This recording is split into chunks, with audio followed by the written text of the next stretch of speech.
Price Lord. இந்த காலை வேளையிலே உங்களை சந்திப்பதில் ரொம்ப சந்தோஷம். நாம் வேதாகமத்தில் இருக்கிற கடைசி பக்கத்திற்கு நேராக நாம் வேதங்களை திருப்பலாம். வெளிப்படுத்தல் 22 அதிகாரம் கடைசிக்கு முன்னாடி வசனம் 20வது வசனம். இவைகளை சாட்சியாக அறிவிக்கிறவர் மெய்யாகவே நான் சீக்கிரமாய் வருகிறேன் என்கிறார். ஆமென். கர்த்தராகி இயேசுவே வாரும். இந்த வசனத்தில் நம்ம 3 பகுதியாக நம்ம இதை பிரிக்க போகிறோம். முதலாவது, ஆண்டவராகிய இயேசு கிறிஸ்து கடைசியாக சொல்லுகிற ஒரு வாக்கியம் இது. இவைகளை சாட்சியாக அறிவிக்கிறவர் மெய்யாகவே நான் சீக்கிரமாய் வருகிறேன் என்கிறார்.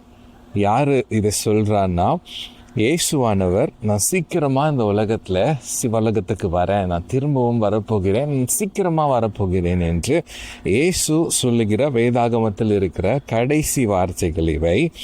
அடுத்ததாக, ஆமென் கர்த்தராகிய இயேசுவே வாரும் அப்படின்னு சபையாகிய நாமோ ஆண்டவரை பார்த்து சொல்லுகிறவர்களாக இருக்கிறோம்.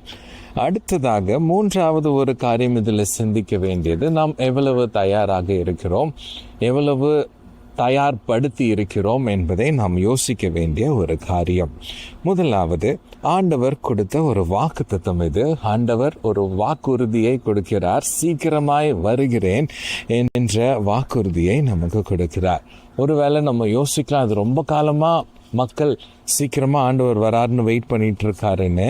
ஆனால் நிஜமாவே நம்ம சீக்கிரமாக வருகிறார் என்று சொல்லுகிற ஒரு சரியான ஒரு காலகட்டத்தில் தான் நம்ம வாழ்ந்து கொண்டு இருக்கிறோம். இது எப்படின்னா, ஒரு ஃப்ளைட்டு அது டேக் ஆஃப் ஆகிறதுக்கு முன்னாடி, மேலே பறக்கிறதுக்கு முன்னாடி கடைசி சில நொடிகள் ரொம்ப ஃபாஸ்ட்டாக போகும் பாருங்க. அந்த மாதிரி கடைசி சில நொடிகள், கடைசி சில மணி நேரங்கள், கடைசி சில மாதங்களில் நம்ம வாழ்ந்து கொண்டு இருக்கிறோம் என்று நம்ம சொல்லலாம். முடிவு சீக்கிரமாய் வருகிறது. ஆண்டவர் சொன்ன வாக்குத்தத்தம், இதோ சீக்கிரமாய் வருகிறேன் என்று சொன்ன வாக்குத்தத்தம் நிறைவேற போகிறது. நிறைவேறுகிற காலமும் சீக்கிரமாக நெருங்கி கிட்ட தான் இருக்கிறது.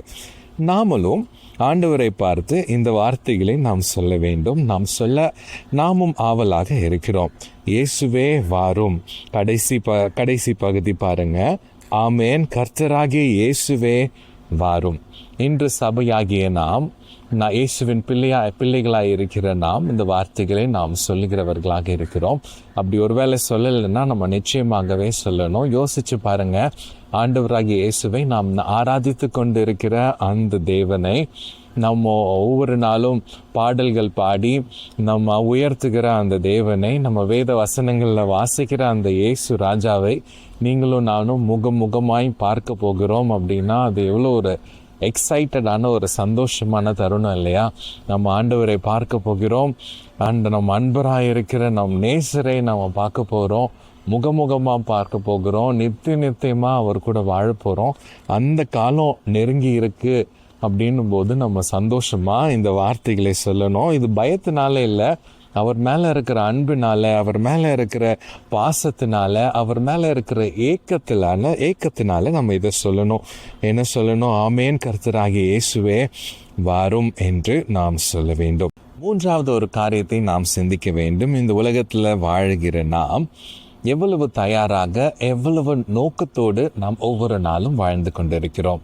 நம்ம கடைசி சில நாட்கள், கடைசி சில வருடங்களில் வாழ்ந்து கொண்டு இருக்கிற நாம், ஆண்டவர் சீக்கிரமாக வரப்போகிறார். எந்த அளவுக்கு ஒரு நோக்கத்தோட, எந்த அளவுக்கு உற்சாகத்தோட, எந்த அளவுக்கு தயாராக நாம் இருக்கிறோம்? நாம் ஆண்டவரை பார்த்து நாம் சொல்ல முடியுமா? ஆண்டவரே நான் தயாராக இருக்கிறேன் என்று சொல்ல முடியுமா? நம்மளை சுற்றி இருக்கிற ஜனங்கள், நம் பக்கத்து வீட்டார், நம்ம ஏரியாவில் வாழ்கிறவங்க எல்லாரும் ஆண்டவருக்காக தயாராக இருக்கிறாங்களா? அவங்க எல்லாரும் சொல்ல முடியுமா? ஆண்டவராகிய இயேசுவே சீக்கிரம் வாரும், நாங்கள் தயாராக இருக்கிறோம்னு சொல்ல முடியுமா? கொஞ்சம் யோசிச்சு பார்க்கலாம். நாம் ஜெபிக்கலாம். அன்புள்ள பிதாவே, இந்த நாளுக்காக நன்றி செலுத்துகிறோம்.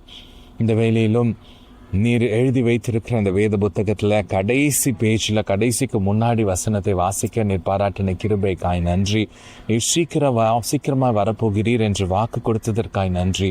நாங்களும் உண்மை பார்த்து சொல்லுகிறோம், சீக்கிரமாக வாங்கப்பா, நாங்களும் தயாராக இருக்க உதவி செய்யுங்க.